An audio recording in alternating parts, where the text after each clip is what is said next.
Notre invité aujourd'hui est bien né et bien élevé. Une éducation soignée, un cursus de haut vol, l'école normale supérieure, Sciences Po, une agrégation en sciences sociales, un parcours sur lequel plane l'ombre tutélaire de son père, historien et sociologue, un grand intellectuel reconnu, pensé plutôt à gauche.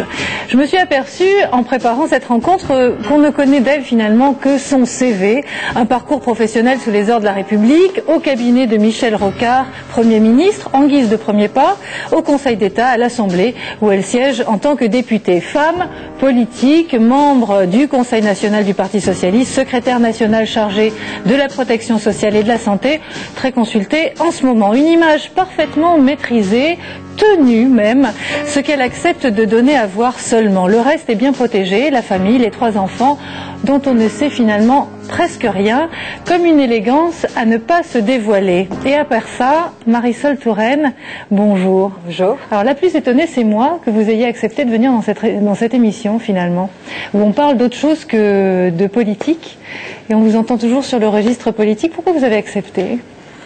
Oh, j'ai accepté parce que, contrairement à ce que les gens imaginent, je donne volontiers à voir autre chose de moi que la vie publique, la vie politique.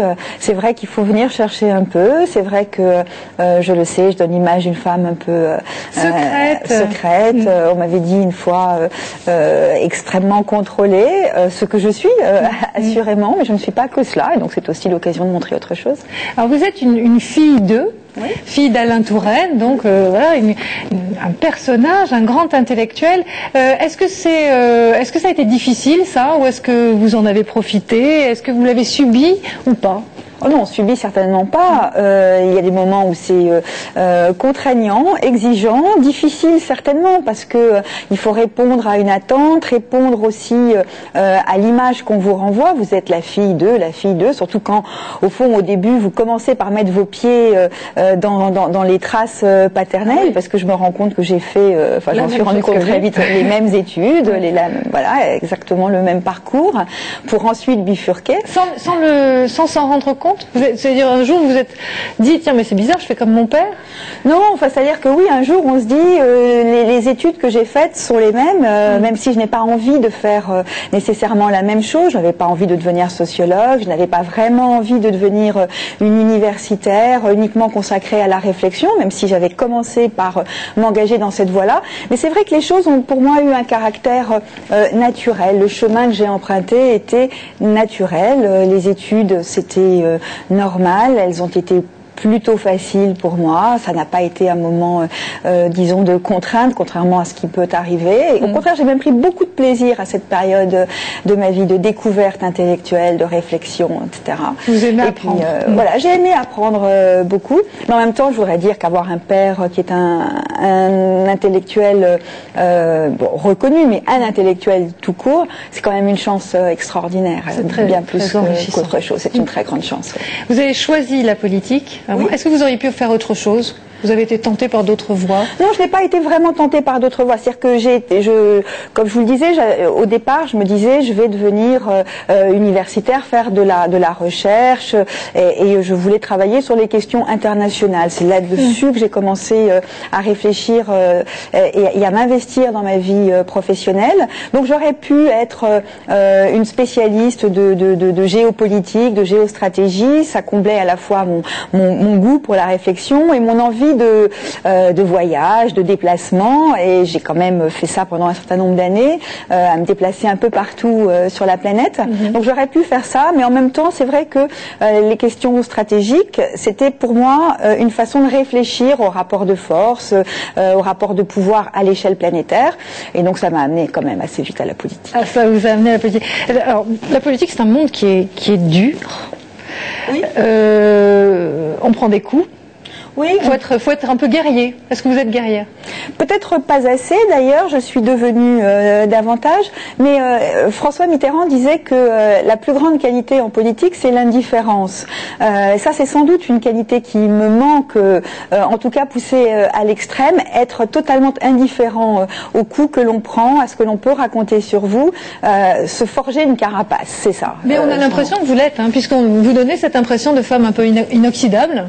Oui, c'est ça. Donc d'une certaine, je le suis moins que ce qui apparaît, mais en tout cas ne jamais montrer si on vous atteint ou si on vous blesse. Et vous êtes entouré au Parti socialiste, alors au niveau national comme au niveau, on va dire, du département, par des femmes qui sont des guerrières, elles, et ça se voit. Je pense à une Ségolène Royal, une Martine Aubry et une Claude Roiron ici. Que pensez-vous d'elles, de leur façon de faire de la politique? Elles en font chacune de façon assez différente, les unes des autres. Je pense que ce ne sont pas trois femmes faites sur le même moule. Ce sont trois combattantes, effectivement, mais je pense l'être aussi trois femmes attachées à des valeurs assurément. Ensuite, chacune a son style et on est plus sensible à l'un ou à l'autre, mais chacune a son style. Moi, je pense qu'il n'y a pas un modèle de femme en politique.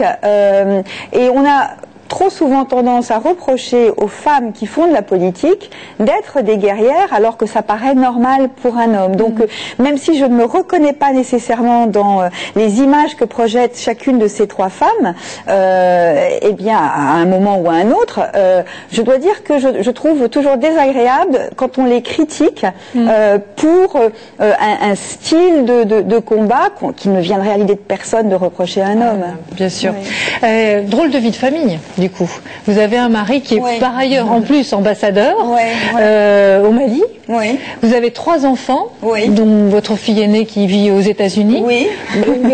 Comment on est dans la politique à temps plein, parce que vous faites pas les choses à moitié, et comment on construit une famille complète avec 3 enfants, un mari comme ça, de façon un peu décousue?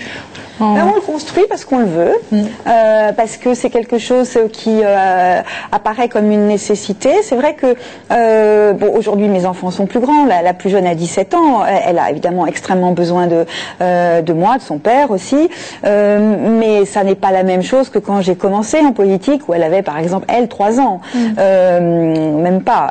Donc il y a une forme d'engagement commun. Moi je n'aurais pas réussi à faire tout ça si mon mari ne m'avait pas pleinement soutenue. Il a accepté de mettre entre parenthèses les voyages, les postes à l'étranger pendant que les enfants étaient petits pour être avec nous.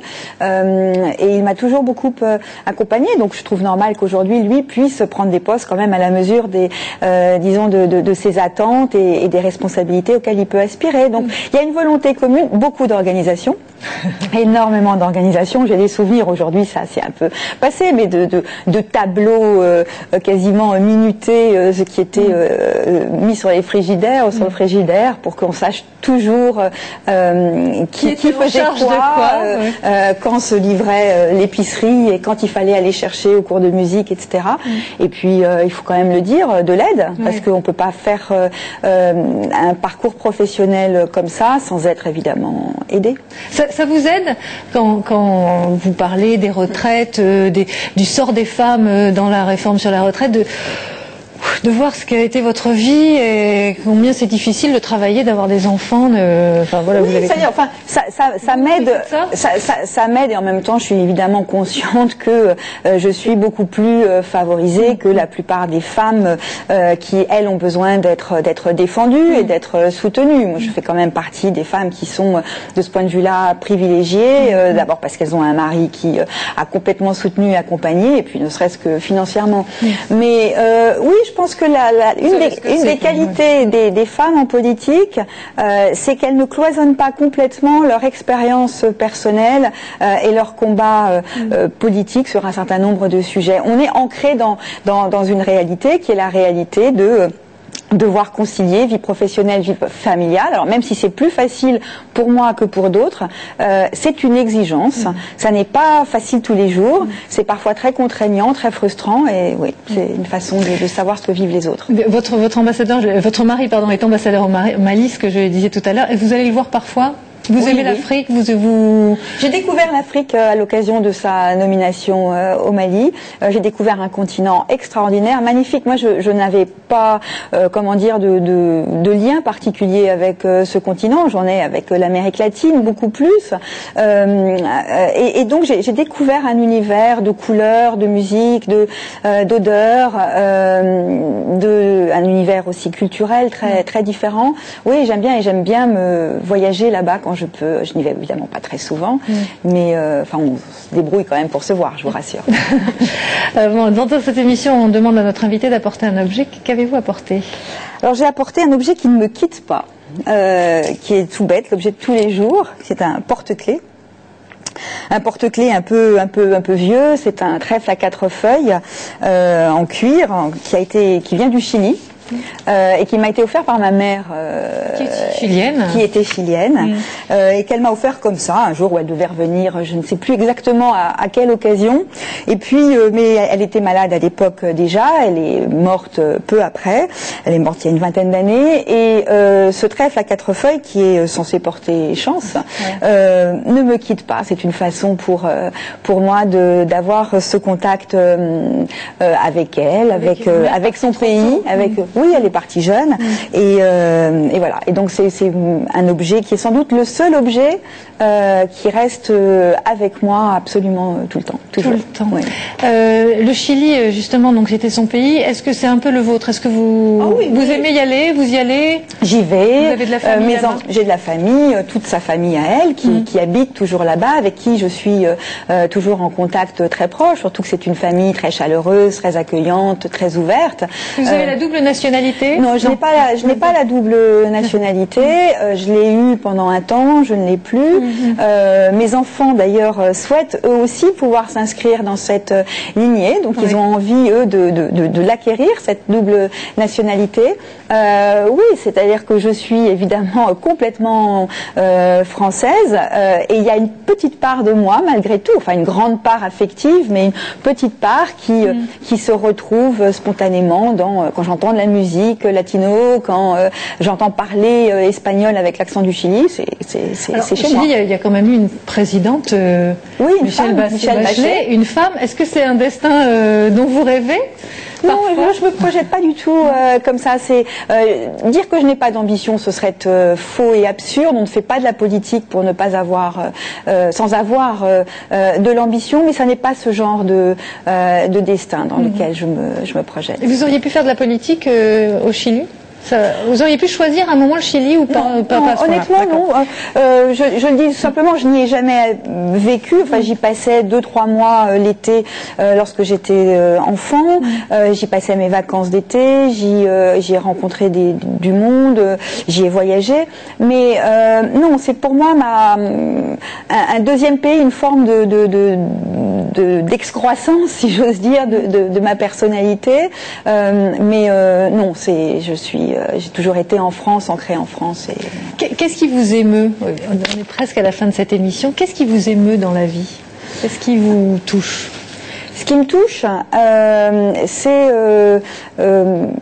la fragilité qu'il y a chez des gens qui sont aussi très solides et très forts, ou les contrastes. En ce moment, il y a un livre sur Marilyn Monroe qui sort. Je trouve ça fascinant, parce que cette femme d'une beauté extraordinaire, d'une fragilité évidente, était autre chose que ce qu'elle donnait à voir.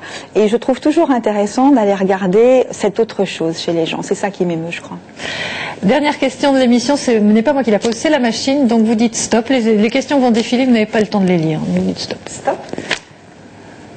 Alors, la dernière fois que vous vous êtes dit, si j'avais su, j'aurais pas venu. En fait, la citation, c'est si j'aurais su, j'aurais pas venu, dans la guerre des boutons. Oui. C'est une réflexion que je me fais assez peu souvent, parce que je suis du genre à affronter toutes les situations, mais ça m'est arrivé. Parce que vous contrôlez bien les situations dans lesquelles vous vous mettez, non? Oui, parce que je les contrôle. Enfin, j'essaye de faire en sorte de ne pas aller à un endroit où je n'ai pas envie de me retrouver. Enfin, parfois, ça arrive et ça peut arriver qu'on se retrouve. Ça s'est produit il y a quelques semaines. Je me suis retrouvée à un dîner entourée de gens qui étaient tous plus barbants les uns que les autres, et moi qui ai peu de temps pour moi, peu de temps à consacrer justement comment dire, à la détente. Bon, j'aurais bien aimé passer une soirée plus sympa, plus drôle. Vous savez que tous les amis qui vous ont invité à dîner ces derniers temps vont se demander si c'était chez eux que vous vous êtes barbé. J'assume. Merci beaucoup Marisol Touraine d'avoir accepté de venir dans cette émission. Et à part ça, on se retrouve la semaine prochaine.